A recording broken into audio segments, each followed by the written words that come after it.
tym odcinku napiję się coli. Ale wieje!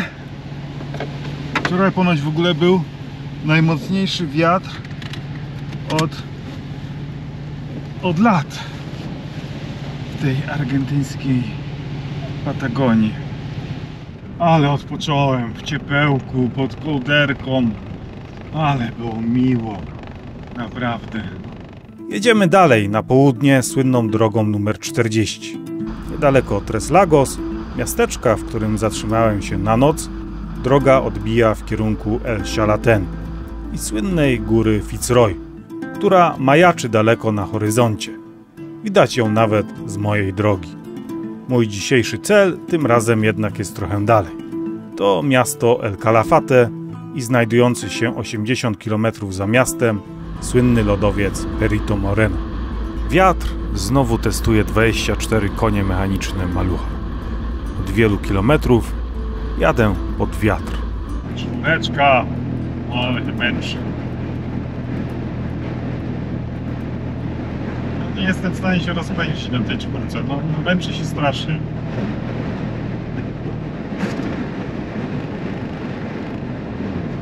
Nie będę go męczył.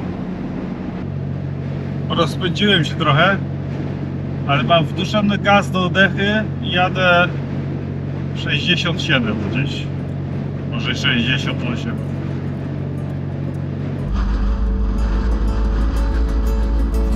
Takie to miasteczko El Calafate, typowo turystyczne miejsce i ściąga mnóstwo ludzi z całego świata. Turystów przyciąga oczywiście największe skupisko lodowców na kontynencie i oczywiście sam lodowiec Perito Moreno. Zanim do niego jednak dotrę, odwiedzam bardzo ciekawe muzeum poświęcone lodowcom Patagonii.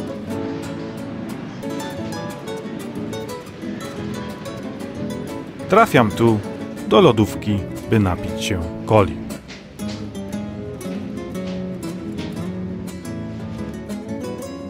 Niezłe jaja.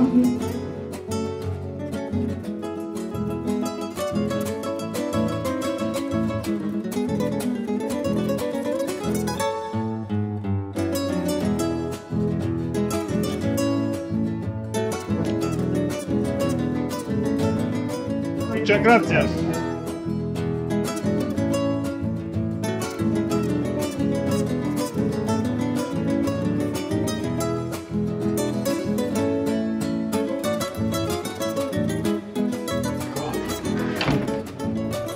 Wielka lodówka. Icebar to jest wielka lodówka. No ciekawe, ciekawe. Dzisiaj, jak to się mówi, produkuję content internetowy. Ja pierdzielę. Jadę zobaczyć Perito Moreno.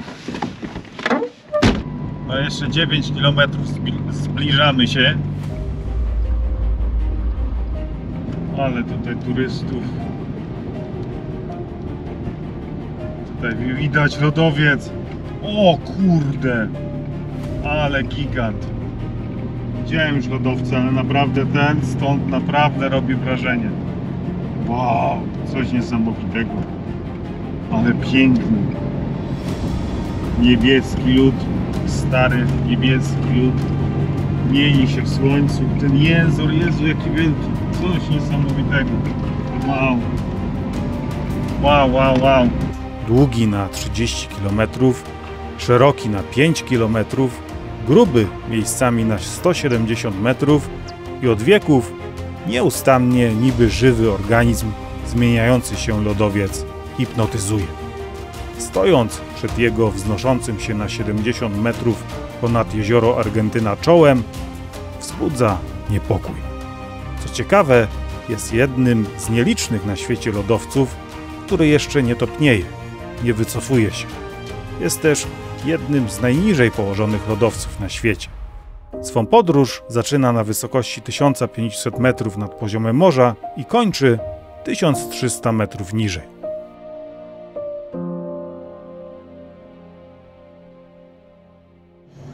No i to był lodowiec Perito Moreno pełnej okazałości. Myślę, że miejsce warte 150 zł. Warte odwiedzenia też mimo tych tłumów jednak turystów, jak na moje standardy. Strzela czasami takimi przytłumionymi piorunami, kiedy zwały lodu zwalają się do wody. Także no, robi to naprawdę wrażenie. Polecam. Przed nami jeszcze kawał drogi na południe. Zanim jednak maluch wyruszy w trasę, czas na kolejne ustawienie zbieżności. Resor w końcu już prawie się uśmiecha.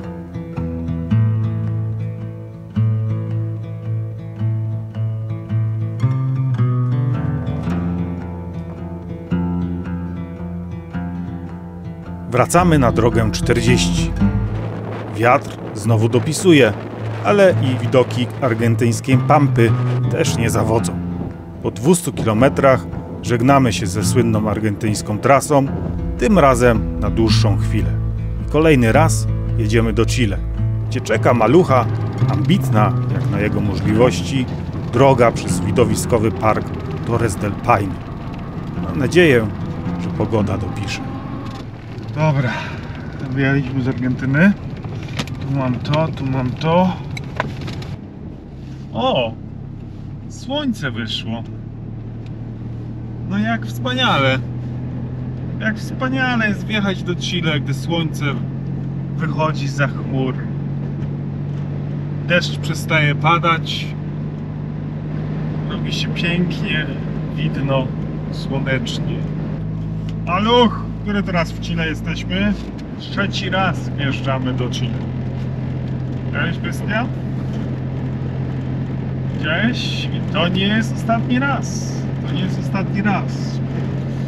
I z drogą Ruta 40, droga 40, z drogą 40 też się spotkamy.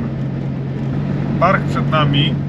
Torres del Paine słynie dosłownie z wież, skał, gór wyrastających ponad patagoński krajobraz. Widok ponoć piorunujący. No chyba, że górskie wieże schowały się w chmurach. Pogoda w parku niestety jest w kratkę. Nie wiem jak to jest, ale kurna mnie jakiś pek tu chyba prześladuje. Oczywiście nic nie widać, wszystko jest w chmurach. Pada.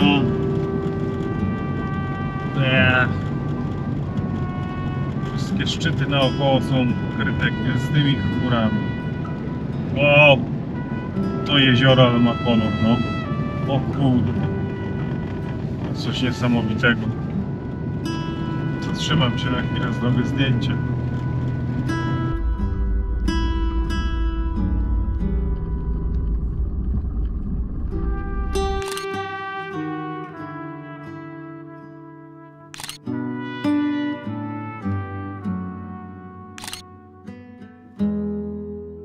Dla oszczędności noc zamierzam spędzić jeszcze przed granicami właściwego parku. Może jutro tutejsze górskie wieże odkryją się przed nami. Coś tutaj mamy.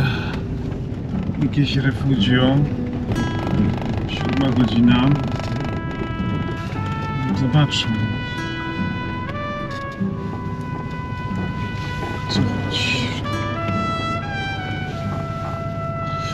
Zobaczmy, o co chodzi.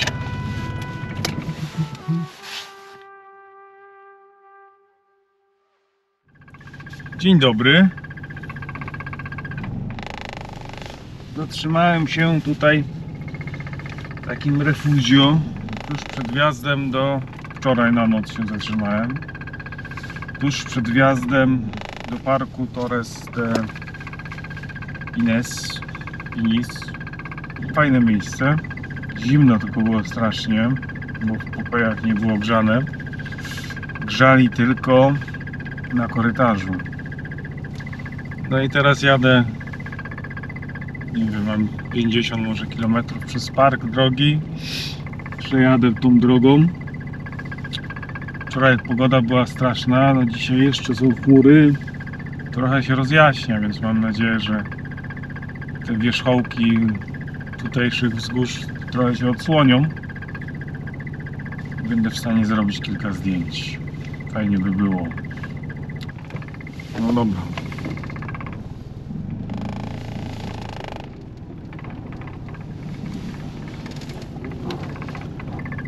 Pięć stopni było jeszcze jakiś czas temu. Słońce wychodzi na szczęście. Bardzo mnie to cieszy.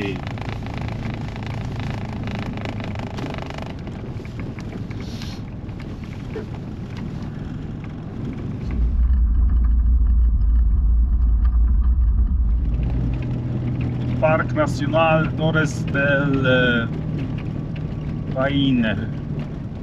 Dobra, kupiłem bilet. Prawie 30 amerykańskich dolarów za jeden dzień. W moim przypadku będzie to pół dnia. No ale co zrobić? Co zrobić?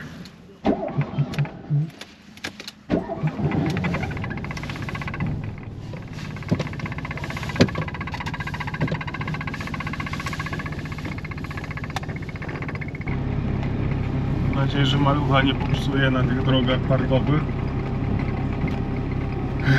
Bo ja mam serdecznie dosyć już szutrów. Maluch też w ogóle kwiczy, jak wie, że ma przejechać drogami szutrowymi.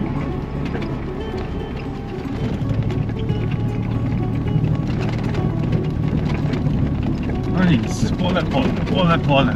Powolutku. Kroczek za kroczkiem. Będziemy sobie jechać.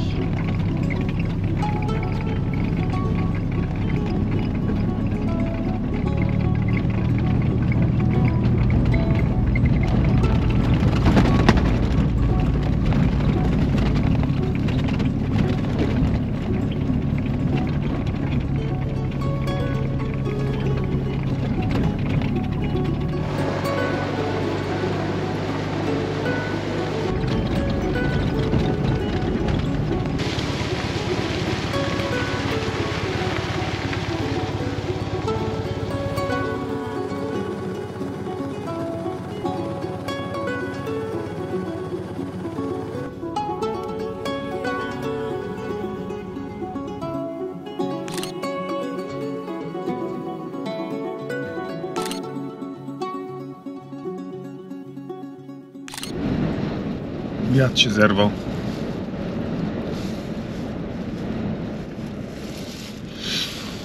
Może rozwieje te chmury. Albo nawieje nowych. Chmury niestety schodzą jeszcze niżej. Normalnie spływają z tej góry. Z tych dwóch szczytów. I zaczyna padać jeszcze. No jak tu w tym szukać pozytywów?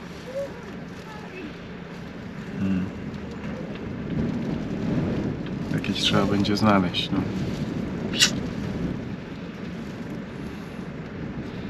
Ciekawe, czy dojdzie chmura do jeziora. Czy spłynie tak nisko.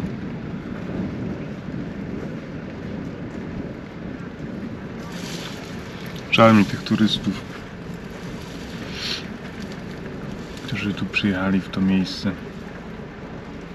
Akurat też taką pogodę pecha mieli. Z całego świata ludzie i fotografują się z chmurami w tle. Powinienem chyba kasować 5 euro turysty od zrobienia zdjęcia maluchowi. To kurde, może jeszcze bym na plusie wyszła ta podróż. A następny raz będę tak założę w budżecie wyprawy.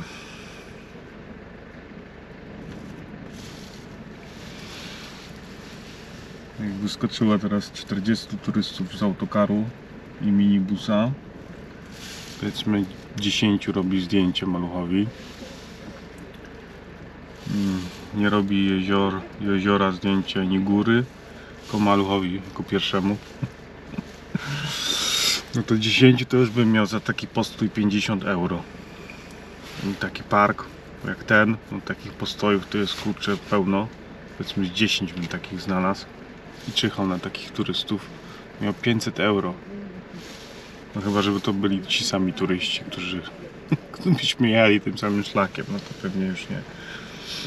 No ale powiedzmy, jakbym tak 100 euro dziennie w takich miejscach turystycznych jak ten park. No to biznes by był niezły, no.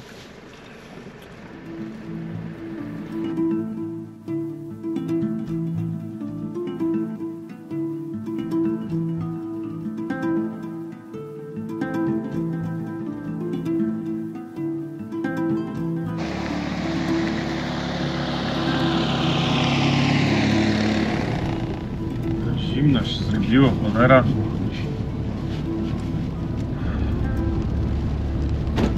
Jakieś brody się tutaj, cholera, zrobiły.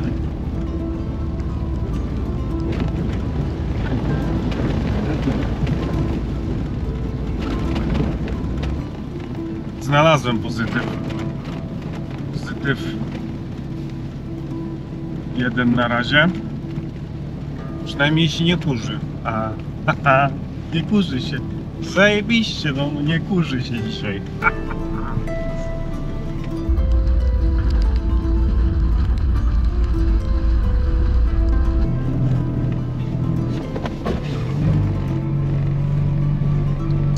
Cholera, nie wyszła mi znowu ta redukcja, no. Nie wiem co jest ze mną. Mogę kurna synchronizować tego biegu pierwszego. Teraz tutaj w prawo prowadzi droga do jakiegoś wodospadu. Pojedziemy zobaczyć, skoro już tak pada i się nie kurzy, jest tyle chmur, no to warto przecież, prawda? Na pewno warto. O ja co tu się dzieje? Raz, dwa, trzy autobusy. A to jeszcze nie jest punkt widokowy na wodospad, zdaje mi się. Wodospad jedziemy tutaj. No i droga na wodospad jest zamknięta. Nie, to jest jakiś trekking na ten wodospad.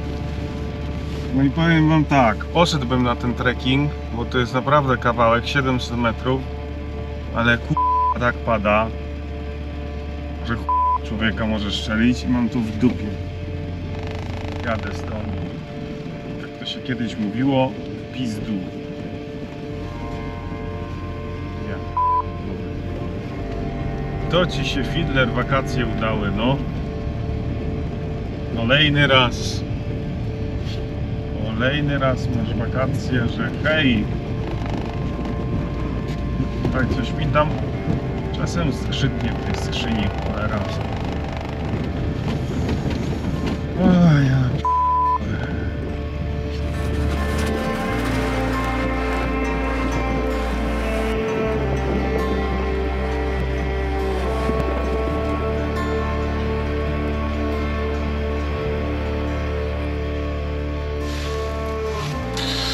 ostatnie spojrzenie na wierzchołki w chmurach i powoli będę się zmywał z tego parku.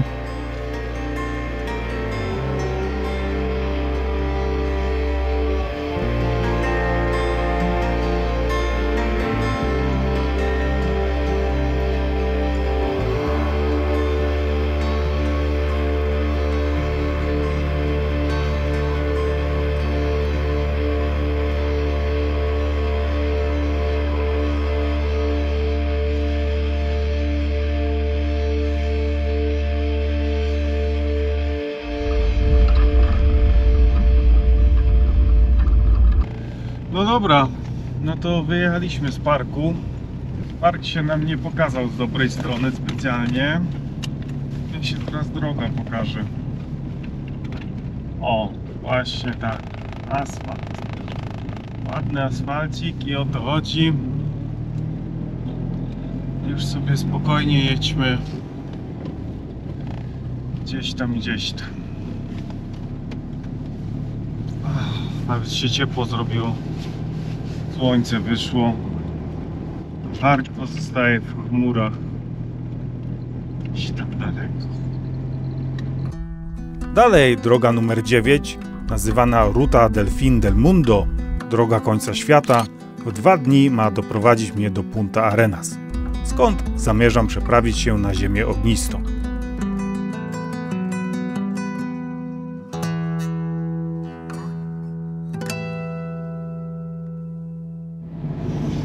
A tam po lewej cieśnina Magellana,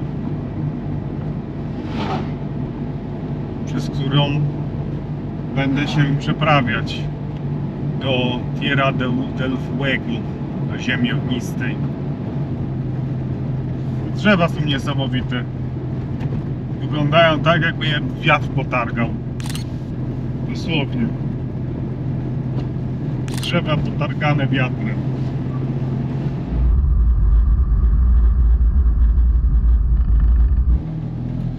To jestem w Punta Arenas. Szukam hostelu.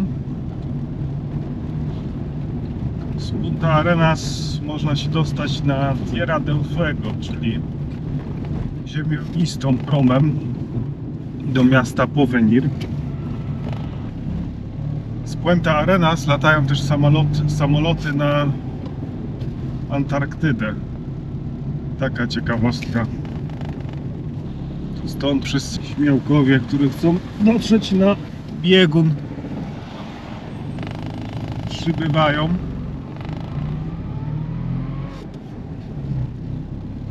Pakują się do samolotu i lecą na Antarktydę.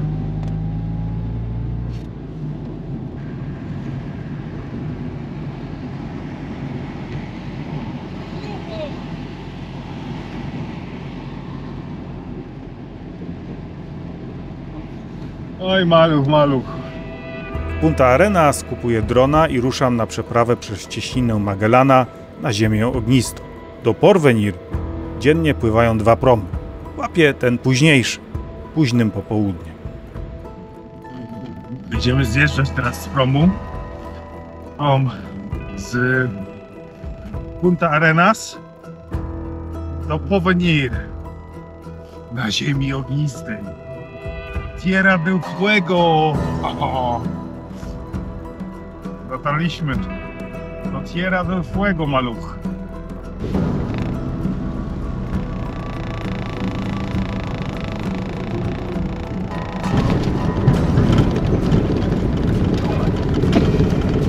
No dobra, no to jesteśmy na Tierra del Fuego. Pierwsze metry zrobione. Idziemy do miasteczka Porvenir. To jest 4 km od portu.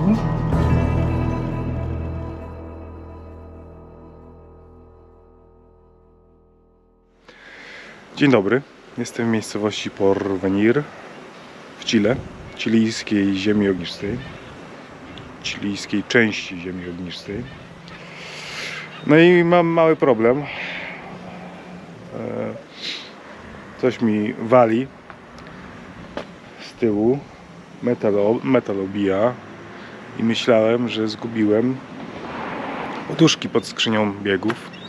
Poduszki są na miejscu, ale mam inny problem. Pękła mi sprężyna zawieszenia silnika. No i nie mam takiej sprężyny. To jest właśnie największy problem. Wszystko mam, a sprężyny nie ma. No, co? Masakra. Masakra. Sprężyny miałem nawet 2. Zostały niestety na krawężniku, nawet wiem jakim i gdzie. Przypakowywałem malucha jakiś czas temu. Dawid, ten od czerwonego malucha z kojajkę, na szczęście wysyła mi swoją. Ma zostać dostarczona w 3 dni. Nawet dobrze się składa na chwilowy odpoczynek, ponieważ nieźle mnie rozkłada choróbsko i potrzebuję chwilę, aby dojść do siebie. Opiekują się mną właściciele pensjonatu, w którym się zatrzymałem. Obiadki, herbatki i wiele pogody ducha. Wspaniali ludzie. Tradycyjnie szczęście znowu mi dopisuje. Sprężyna nie dochodzi, paczka ginie w transporcie. Trzeba zatem improwizować. Gumowy wężyk, Dwie części pękniętej sprężyny muszą wystarczyć na następne 4,5 tysiąca kilometrów. Do zobaczenia po drodze.